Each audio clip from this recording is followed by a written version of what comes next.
Mixie వేసి అయిపోయిందండి.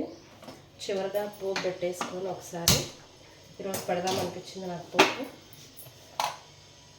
కొద్దిగా ఆయిల్ 1 స్పూన్ వేసుకొని దాంట్లో కొద్దిగా ఎండుమిరపకాయ,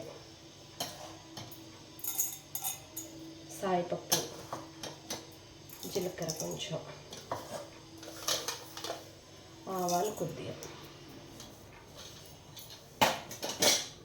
వేసుకొని లైట్గా దోరగా గోల్డెన్ కలర్లోనే వేపుకోవాలి.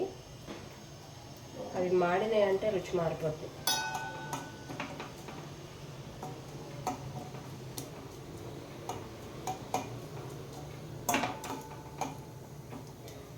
మొత్తం ఈ పుదీనా పచ్చడి వేడివేడి అన్నం కొద్దిగా నెయ్యి వేసుకొని తింటే అబ్బా ప్రాణం అయితే హాయిగా అనిపిస్తుందండి. ఒకసారి తిని చూడండి, చాలా బాగుంటుంది. టేస్టీగా చేసుకోవడం కూడా ఈజీ, పెద్దగా కష్టం లేదు. చాలా సులభమైన పద్ధతిలోనే చెప్పాను.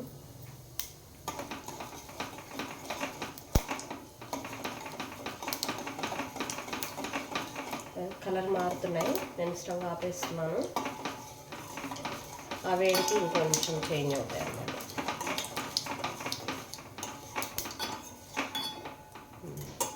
లైట్ గోల్డెన్ కలర్లో వచ్చినాయి కరెక్ట్గా. అదే గిన్నెలో ఈ మిక్సీ వేసిన పచ్చడిని వేసేసుకుంటున్నాను.